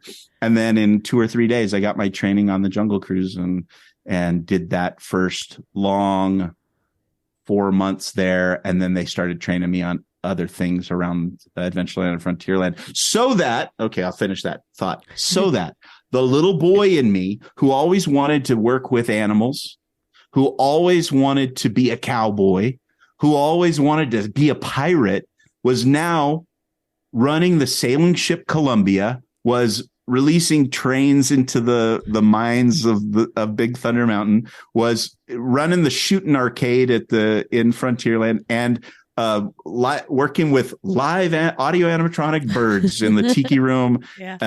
I mean, it was too much of a dream come true. Never forget it. That's cool. That's what a story. Well, you got to live your whole foundation of Disneyland. You got to go work your foundation of Disneyland and get paid. Who gets to do that? You get to get paid to go do all the your fafavorite parts. I wouldn't consider it paid. I mean, yes, they called it payday. That's true. I think my starting hourly was $5.35. Wow. I think it was $5.35. In the late 80s. It was late 80s. Yeah. My Dairy Queen job before that was $3.38. Wow. So $5.35 was like magic. Where did you live in Southern California on $5.35? So I know. Well, my first tour of duty, which was about, I want to say 8 months, I stayed at some grandparents who were nearby, and then I also stayed at an uncle's house. I guess I was couch surfing. And then on my second tour of duty, we had an apartment across Walnut Street on the other side of the Mickey and Friends parking structure. But it wasn't. It was Strawberry Fields back then. And the walk home after walking in Big Thunder Mountain boots for an 8-hour shift plus a parade shift. So a good 12 hours on your feet in Big Thunder Mountain boots.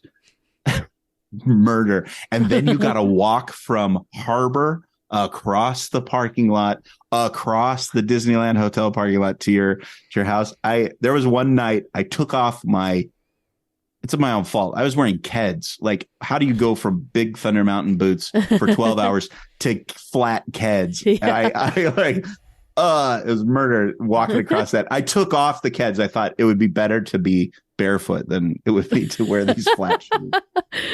That's right, because you worked there was no DCA. No DCA. The parking lot was, this vast. I walked through the Eeyore parking lot, which is now Indiana Jones. So what were, as a Jungle Cruise skipper and as, just the different attractions, I kind of want to go through what were, of course, Jungle was a favorite. What were some of your other favorites or highlights, or did you love them all equally? No. Well, there's big parts of each one that is really, really interesting.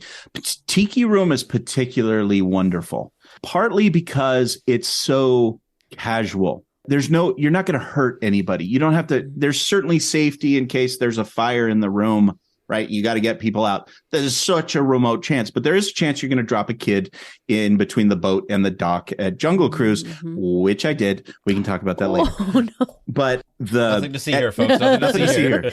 But at the Tiki Room, there's this wonderful casual mood there that the way Tiki Room worked at the time was there 4 positions to be in. So it was a cast of 4 for the Tiki Room. We weren't in food service, so the pineapple Dole Whip people weren't part of it. So in your 4 persons was one person stood out, and I think it still works this way, but one person stood out in front of the attraction and counted people or whatever we were doing, just being a greeter. Yeah. And then the next person stood behind the door, and when it opened, you welcomed everybody in, and then you woke up Jose. And then the third position was over at the Swiss Family Robinson Treehouse. And you were watching people come in and making sure that they came back out. And then the fourth position was being on a break. Now, what's so amazing about Disneyland at that time, check this out. All of our positions were in these 4, at Jungle, you were in a group of 4. You were on one dock position, then you were in a boat, then you were on another dock position, and then you were on break. Well, if you pay any attention to what that means you're 15 minutes in a boat, Suddenly you get bumped out of the boat for 15 minutes and you're on your dock position. Then you go to break for 15 minutes. Then you come back for 15 minutes. You're back in your boat for another 15 minutes. You get a 15-minute break every hour. Wow. That way. And fun fact about that is those four positions.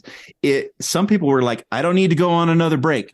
Don't make me go on another break. I'm tired of going on these breaks. So you would come back from a break and you'd say, hey, I'm bumping you to the next position. They would say, nah, bump through me. So you'd go to the next guy on the boat. And the guy on the boat's like, look, I've been having great luck. I love my cruise. Yeah, bump around me. And then you'd go to the third guy. They're like, bump around me. It's late. I don't care. You go back on another 15-minute break. Wow. So you could get yourself like hour-long breaks playing Galaga up in the break room if you played your cards right. But back to the Tiki Room. Tiki Room is so wonderful and sweet, and the music's good, and you actually don't get that sort of elevator music vibe from it. At least I didn't. Like, you can listen to it over and over again. It varies. It gets slower. It gets more exciting. And plus it smells good and all of this stuff. But also it's kind of a good napping place. So you're not supposed to take a nap. Bird naps in there. He does. Yeah. Yeah. So there was this trick that I learned from some other Tiki Room people. So keep your eyes out for this. But we had a chair that was set up kind of a high boy, taller, like bar chair that was sat right next to the control panel. Mm-hmm. And so as you walk in, you can see that control panel just to your left. Yep. And we would wake up Jose and we'd sit there. But nobody who works for the park is going to open up those big doors that let the sun shine in. Yeah. There's this little fake or invisible door behind you that your boss could peek in and come in. Well, if you lean your chair on that and close your eyes, you can fall yourself asleep. And the only way that your boss is going to come in is through that door, and they'll wake you up the second they do. So you end up, having this wonderful, wonderful place. But so Tiki Room's super special because Walt touched it. And in training day, they took me downstairs to see the magic. Magic spoiler. And the computers that ran the Tiki Room were these massive record players that took up a huge amount of space. And when I got there, they had transferred to tape. So they were running these giant tape machines. And it was like a block of tape machines, because each little bird takes its own giant tape machine. This is the late 80s. But they had, this is why the Tiki Room was so cold all the time, was because they had to have super air conditioner to keep it cold down in the basement underneath that. And now I'm sure it could be run on an iPod Nano, like the whole thing. Right. Yeah. It barely needs to do anything. But upstairs, this is another fun thing. If we could go upstairs, a second level of the Tiki Room where all of Rosita, Rosita's not there, but all the other cockatoos are all upstairs. There's this little platform up there. And if you look right above Tangaroa, the father of all gods and goddesses, from outside in the lanai, there's a little window that's open, and it creaks open, and you could sit up there and watch the fireworks and eat a Dole Whip. It was such a little dream spot, and it looks right out to the castle and Matterhorn. Okay, that's amazing. I know that Skipper is the thing, right? But you're talking about the Tiki Room. Now I've got all types of Tiki Room questions that I've wondered forever. Well, there you go. Now's your chance. So, what is the magic behind you come in and the doors have closed and you go out and you say, all right, everybody, help me wake up Jose. All right, on 3, 1, 2, 3. And he goes, oh, and he wakes up. Is that, do you hit a button and then you have a certain amount of time to get that done? Or like, how does that work? Oh, magic. A spoiler. Well, coming. Yeah. No, it is. It's just timing. Yeah. The button, you hit a show button. All of the Disneyland parks, when I worked there, and I still look around for this stuff, they're all run pretty much by a little show button that, whether they're like Space Mountain, computer run, the whole thing. Same thing with Big Thunder Mountain, but you can't leave a computer, mouse and all that stuff, to teenagers running a big dangerous ride. You have to give them stop and go, right? And so all of the rides had that big, but Tiki Room, it was you push a button and you know you have just about the right amount of time. Now, if you watched Maynard do it, he'd come out and he'd go blah, blah, blah, blah, blah, and he'd tell his whole story. And then he'd secretly, just as you're paying attention to him, he'd hit the button. Then he'd know he had just the right amount of time. He'd walk over there. One thing you need to notice, and maybe you've noticed this before, but the original script was intended for there only to be beautiful girls running the tiki room. In muumuus, Hawaiian Polynesian muumuus. And so when you wake up Jose, he says, buenos dias, senorita. And us guys, once they started hiring guys to do that, we would say, wake up, Jose, and don't call me senorita. And then he would say that, and that would get the crowd would laugh at that first little bit. So you got to be a part of that bit. But it's really just a timing thing. You once you've kind of learned your rhythm, you'll see. Sometimes they hit it, sometimes they miss it, but there's not a lot riding on them saying, wake up, Jose. He's still going to wake up. Yeah. No, I was just curious because sometimes like you said with Maynard, he would kind of go on and on and on. And I'm like, and for some reason, because you're so distracted by his performance, you don't realize that he moves back over to that area. Yeah. And so it's like, how do you do? So I was like, do they if everybody makes a loud noise, is that what triggers it, or because everybody goes wake up, Jose? Right. So I'm like, is it triggered by like a certain decibel amount of who knows how they've done it? They may have upgraded the system. At the time, it was just you've got 42 seconds or whatever it was. Yeah, get everybody's attention, draw their attention to the bird, and then walk away. I'm very proud of myself because usually I'm the one that doesn't understand how things work, and I've totally watched them press the button and time themselves. So you're like, is it a decibel level? I love that. Yeah. I love that. Usually I'm the one that I don't understand what just happened. How did they do that? And Tag's like, it's real simple. I'm like, okay. I have some things about the tiki room though, just dumb things that I should have realized way earlier in my life. It's okay. It is the magic. My two favorite things. I have like three favorite things about the tiki room. One of them is I love the enchanted fountain. Yes. I love that it goes up, and it took me forever to realize magic spoilers. This whole thing's magic spoilers. It took me forever to realize figure out how that it's a plastic tube that elevates. That it's not. It's not like powerful, the world's most powerful jet of water that only moves to the degree that they want it to move. I know it gives you such a it's funny. I remember going to the Orange County Fair when I was a kid, and the Orange County Fair they were trying to sell in-home purified water, like have bottles of sparklets delivered to your home. And they had a big clear tube, giant, huge thing, like 15 feet tall. And on the top of it was what looked like a water faucet. And then water was flowing down the side of the big clear tube. So it looked like there's this floating faucet up at the top of 15 feet up coming from nowhere. And people would stand around and look at that. How do they do it? So it's that same. It's a great gag. It's a beautiful gag. But the other thing I always watch out for is I always the carousel comes down, and I'm always thinking, I'm like, is that going to hit it? Is that going to hit it? And I'm just always, it never does. It's silly. Yeah. It's so silly. The other one is, for the longest time, I was trying to figure out, this is so stupid. I was trying to figure out what the musical instrument was, because right when they hit the top of the luau, there's like this woo, and I was trying to figure out what the instrument was, and it dawned. I'm like, it's people. It's people going ooh, and I'm like, I am an idiot. And this was like 2 years ago. I figured this out. I'm like, well, no, it's such a weird sound. That one that's going. It sounds like a theremin, one of those things that the Beach Boys used in. It's just so weird. Yeah, I'm just really enjoying that I somehow was a genius when it came to the tiki room. I don't know, man. Gags, but things that it's just like that thing. It's just Tag. Do you know how the rain's done? Yes, the rain is brilliant, by the way. But the rain is amazing. That was just my dumb thing. Now, technical last magic split, we can move on. So couple things together, kind of. So you said there's like the basement, so obviously they've like dug down, which like for some reason it just never dawns on me that there's like a pit or something that all this stuff is in. But where's the down? And then you said there's like that up, like how do you get to these places. Okay, go in Google Maps and zoom in on the building, right? And you can see that. You're speaking his language. I love going to Google Maps. Yeah, me too. Satellite views. Yep.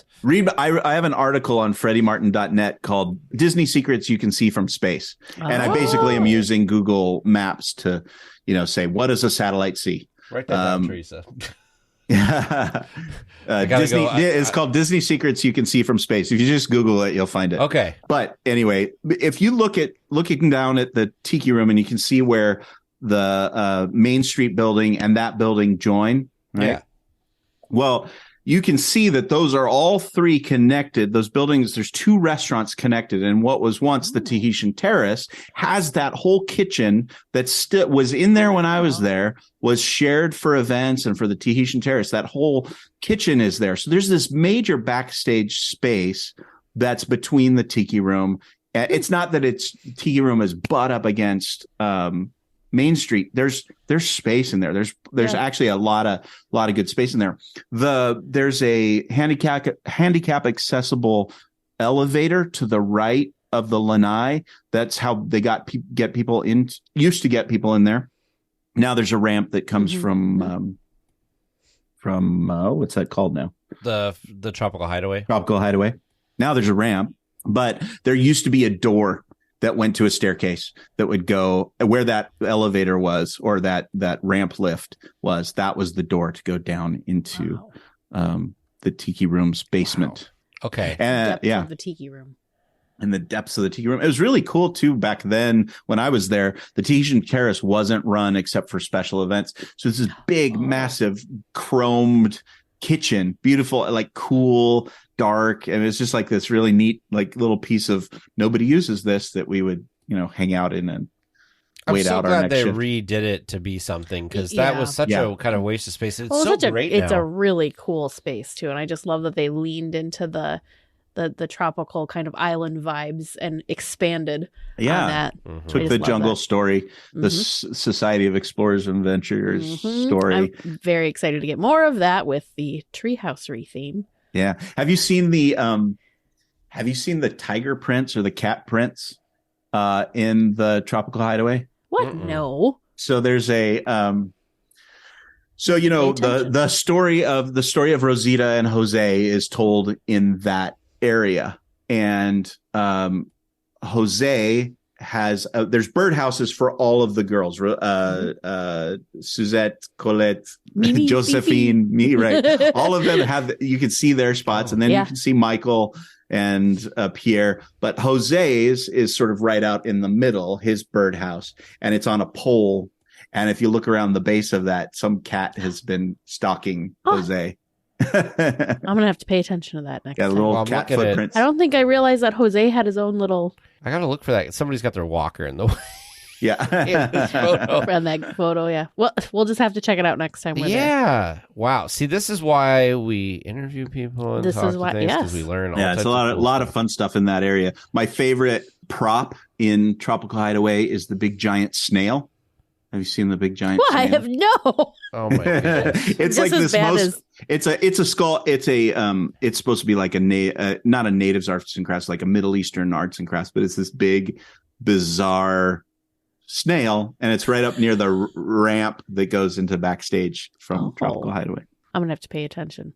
There are a lot of really cool details. I'm not mad when I have to wait in line there, because I like looking like in the corner, me too. all of those lamps and all that stuff. Like I'm the okay lamps with waiting there. Have you noticed that all the bird cages so there's a accessibility ramp up that backside that goes over, so that there's bird cages above there. All the bird cages have their doors open. So Tiki Room birds don't get locked away. They don't go into cages. Wow. That's cool. Next time you're there, look for them. They're real subtle. That's cool. This is what makes, this is what sets it apart, because they didn't have to weave that story into this new space, but they did. So I just love all these little Easter eggs. The details are so stinking rich, right? Yeah. So that's what we call it at Storyland Studios. We call it spatial storytelling. So how do you tell a story in physical space? How do you communicate to somebody that this is a lived in real place. I just read about something in LA. It's like an art installation, but it's an art installation and I think it's at MoMA or whatever the big LA art museum is, but it's a temporary exhibit of the workshop for the people doing the renovation of the museum. So it's made to look like a real old workshop, but I'm not sure if it's actually working workshop, but right. But they've got all the pieces in place that you might remember your grandfather having in his garage. Like an old dusty oil can is up here, and then next to it is a news article stuck to the wall about a boxing match. Yeah, and then that boxing match, like set down here, you see the torn tickets of the boxing match. So what does that tell you? Like, this mechanic is a fan of boxing. He's been to these boxing matches. And it's like those kinds of details. When you work it into a space, you suddenly go, oh, I see what they're doing there. Sometimes they do it really well at Disneyland. Sometimes they don't even bother. You know, it depends on the budget that they had and the time that they had. Sometimes it's done so well. And sometimes it's like, or you don't even notice. You don't notice what isn't there. So that's fine. Mm-hmm. But when you see those things that tell you the story, it's wow. Yeah, it's incredible. I'm I mean, not that I'm not excited to go back to Disneyland ever, but now this is something extra to go spot.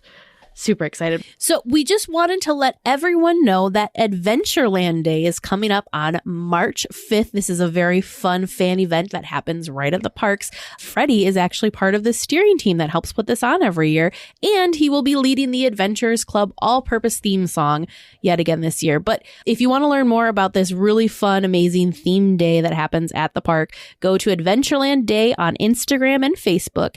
And the other fun fact is it happens on the same day on both coasts this year. So Adventureland Day in Disneyland and Adventureland Day in Walt Disney World are both happening on March 5th. And again, if you want to follow and learn more, adventurelandday.com is where you can find out that information. Yeah. So we had so much to talk about, Freddie. We will have a part 2 next week. It's okay. I'll be the only weekly tier without an answer. Make sure you send your questions to Producer James or Producer Vern at trivia@DLWeekly.net. Welcome back to Trivia Land. How do you feel about how you did tonight? Feeling pretty good. Yeah, I feel pretty okay. You say that every week, though. No, actually, no. Sometimes. All right, good point. All right. Well, actually, you did very well tonight. Ooh. So you deserve to give each other high fives. Well, we'll find out when you find out. Yeah. So let's see how you did. Your first regular round question submitted by listener Kate A. In Luigi's Rollickin' Roadsters, there are 10 male and 10 female roadsters that all have their own unique looks, except for the twins, who are identical apart from eye color. What do all the male cars have that differentiates them from the female cars?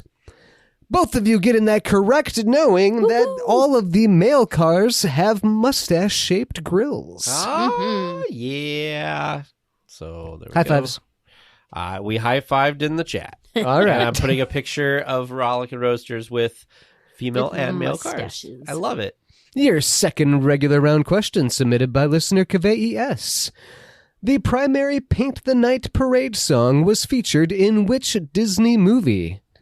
Both of you knowing the correct answer for that one being Wreck-It Ralph. Woohoo! Feel good about that one. All right. And your third regular round question submitted by listener Brooke A. After the Disneyland Main Street Electrical Parade closed for the first time in 1996, what parade took its place? Both of you getting the correct answer on that one, knowing the Light Magic Parade was the correct one there. I kind of wish I could go back in time and see Light Magic. Like, I never got to see Light Magic. It was kind of the superstar limo of... Yeah, and it wasn't... I mean, there was a very short period of time, like Superstar Limo. Comparing it to Superstar Limo, that's not high praise. I mean, people hated it, but I think that it's difficult because no matter what you put after the electrical parade, it's not going to be the electrical parade, you know? Well, and that was the whole thing with when we were talking with Robin was like, those are big shoes to have to follow. It is. And your fourth and final regular round question submitted by listener Todd B. When Adventures Campus opened, they told the story that the land used to be an old Stark Industries compound that was converted to meet the needs of the Avengers. They even included a map of the old compound. What non-Avengers attraction is directly referenced on that map? One of you getting the correct answer, because Tag knew that it was Mater's Junkyard Jamboree. Woo! It should have been Heimlich. Mater's Junkyard Jamboree is listed on the map as the scrapyard, but it has the same shape, including all of the buildings that exist in real life. Oh, cool. Did you think it was it. that, or did you think it was more? I thought it was more obvious than that, Yeah. but That's a pretty subtle nod. Yeah. Wow. I like it. And your bonus question tonight, submitted by listener Donna S. Previously at the entrance of Disneyland, what did the sign say? Both of you knowing that from 1955 to 1999, the original sign said, Disneyland, the happiest place on earth. Woohoo! Was there a sign there in 1955? Yep, the original sign at the very beginning stood there saying, Disneyland, happiest place on earth. And that original style sign, the original wording, the original style stood until the 70s, and then they changed up the style in the 70s, and then changed it up again in the 80s, and then changed it for the last time in 99 when they went to the current style. But the words, happiest place on earth, stood from 55 to 99. No, that's wrong. They did not stand that whole time. What site are you looking at? Yesterland. I'm looking at one that says Disneyland Entrance Park and Hotel. Yes, that's for the entrance to the park and the hotel, but at the actual entrance to the park. Oh, you mean like at Harbor? Yes, at 1313 I think they Harbor. swapped them out because there was like America on Parade. But yeah, anyways. Well, listeners, how did you do listening at home? How do you feel about how Tag and Teresa did? Do you think you've got some great questions that can really stump them next week? If you've got that perfect question and you're just dying to hear it right on the air, feel free to send that in to trivia@dlweekly.net. Well, we will be back next week with more Disneyland news and information. Until then, go out and enjoy the parks.